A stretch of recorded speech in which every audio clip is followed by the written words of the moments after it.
Welcome. I trust you're in good health. My name is Andrzej Kuliński, and this channel's name is Full Grammar, which you have probably already noticed. And here I post advice on how to learn foreign languages on your own, by yourself.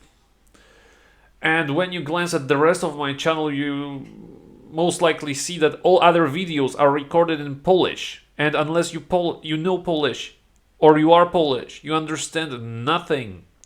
So the question might arise, why is this particular video in English? It's in English because I care about the future of humanity, and I found none. I found literally zero videos on how to make a particular type of flashcard in Anki. What type of flashcard, you might ask? I think you already know the answer, because it's a flashcard for one of the best techniques for learning vocabulary, grammar, just acquiring a native-like language intuition in the target language. I'm talking about back translation flashcards. Back translation, what is that? I've never heard about it, you might say. Well, you most probably heard about it under a different name. Maybe you've heard about the retranslation, or maybe about bidirectional translation method, a term coined by Luca Lampariello to name one of his products. It's the same thing, yeah? So what is it? You take a sentence from a certain language, from a certain text, You take a sentence from a text in your target language. You translate the sentence into your native language, or a language you're proficient in, or a language you're fluent in, at least. And after some time interval, it's a variable in this technique what time interval it precisely is, but after some time interval, you translate it back into the target language, and you check your translation against the original in search of any grammar, vocabulary, or even punctuations mistakes. Then, after some other time interval, which is also a variable, you repeat the whole process. So you translate the target sentence, the target language sentence into your native language, then back into the target language, and the whole cycle repeats for some time. And what's this time? It's also a variable in this technique. Yeah, basically that's it. You can, of course, you can do it on paper, and I'm not saying that writing with your hand does not have any particular benefits over all other ways of writing things down, particularly to typing it into Anki on your computer. It does.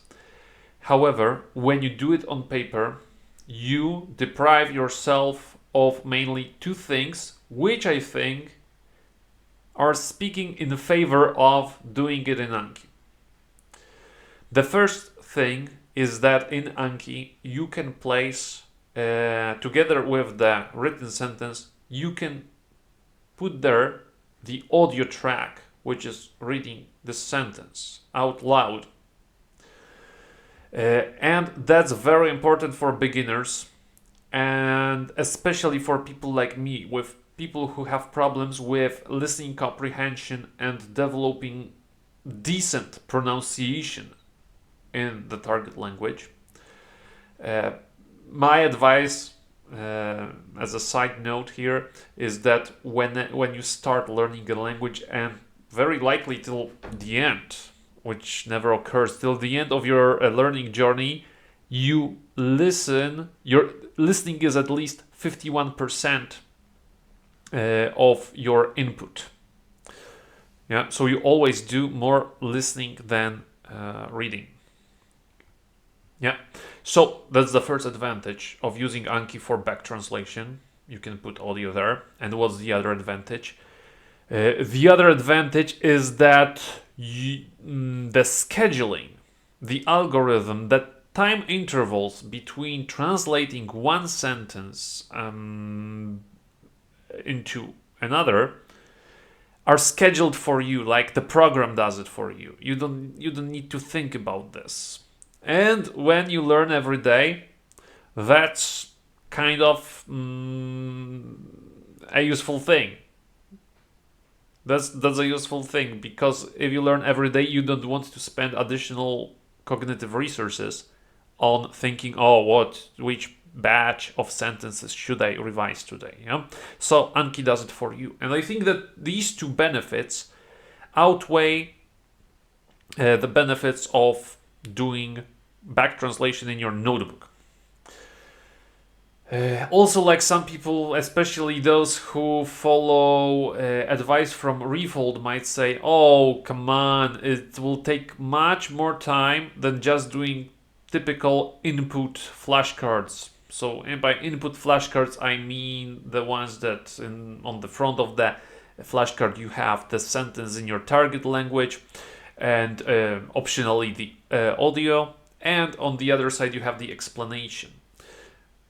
I partially agree. Back translation flashcards take much more time, but if, like me, you have problems with focus, it's hard for you to focus, and I think that's like a global problem now. Back translation might be actually better. When I do standard input flashcards, I find myself mindlessly clicking through them. So for people like me, back translation will work better. So without any further ado, what I have said have been all ados I've had for today. Without any further ado, let me show you how to make this type of flashcards. So take a look. Here I'm in Anki. I have a new deck here. Let's name it Back Translation. You can name it with a hyphen, or maybe together, or you make it really look great with a slash. No, it doesn't look good. But let's capitalize it. Oh, I like it. So our goal today is to create a type of flashcard where, with creation of one flashcard, we really create two flashcards. One is helping you. One is making you translate from the target language into your native language, and the other one from your native language into the target language. So with creation of one flashcard, you have two, so you can actually spend more time on doing the flashcards than on creating them. How to do that? Well, first we need to choose a type of a flashcard that's closest to our ideal, and it's called basic type in the answer. So this is one of the default types of cards in Anki. But in this one, you only can add something in the front, and then the program makes you write it and then check against your mistakes comparing to the first one. You can put the audio at the front, but you cannot put it in the back part of flashcard. It will make it simply won't work. The audio won't play if you put it in the back space. So how to enter audio into your flashcards? Well, let's add it like that. You go to, one more time, you click fields, you click add, and you create a new field. Its name is audio. You save it, and audio is here. But if you add something here, it won't display when you see your flashcards. Why? Because this audio is now only in the realm of possibility. you gotta go to cards and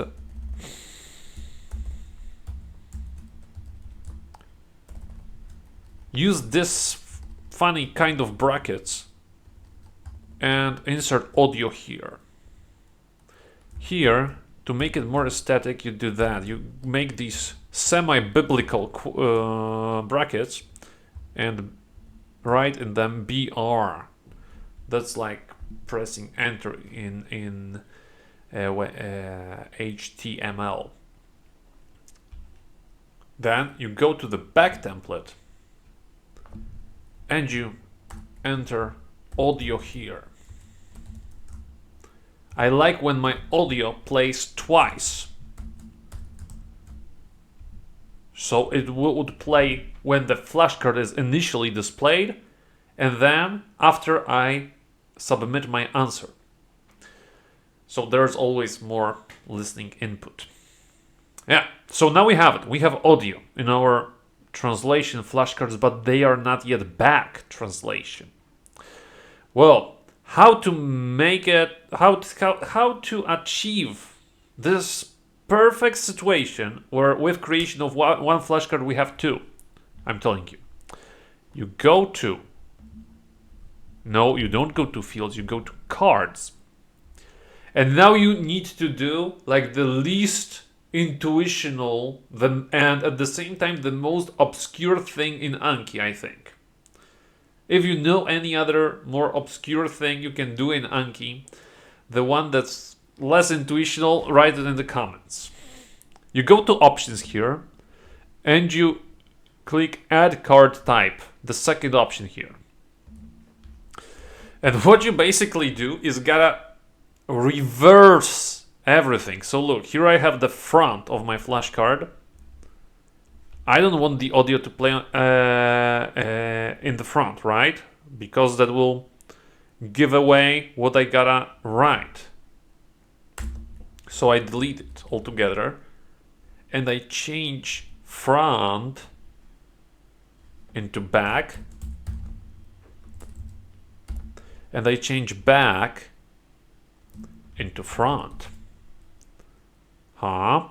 Remember, if your Anki is set up in a different language, then you most likely that the size or the what to call it, the items you put on your flashcards will be named differently.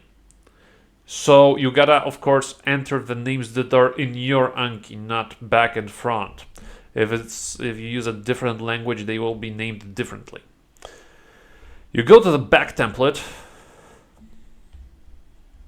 and then I want my audio to play, right? But I gotta still replace back with front and vice versa. Yeah, that's it. You click save, and now this is the moment of truth. So let me put something inside in here and check if it works. If it doesn't, I will be really ashamed in front of you all. I will feel like I failed you. So let's see. This you understand, but I guess you don't understand that. You gotta just believe me, is the translation of this into Polish. Check it. And here you insert audio. How do you insert audio? However you want. You can create it in 11 Labs or another text-to-speech website. You can record it. But why would you record it if you're a beginner and your pronunciation is not perfect? And most likely it will never be, unless it will. Or you can use this extension I don't particularly like. You can install it in Anki. I will do it for the sake of brevity. And John visited Katie. Okay, and we have John visited Katie. No, that's from my previous tutorial. I gotta make it I went to school.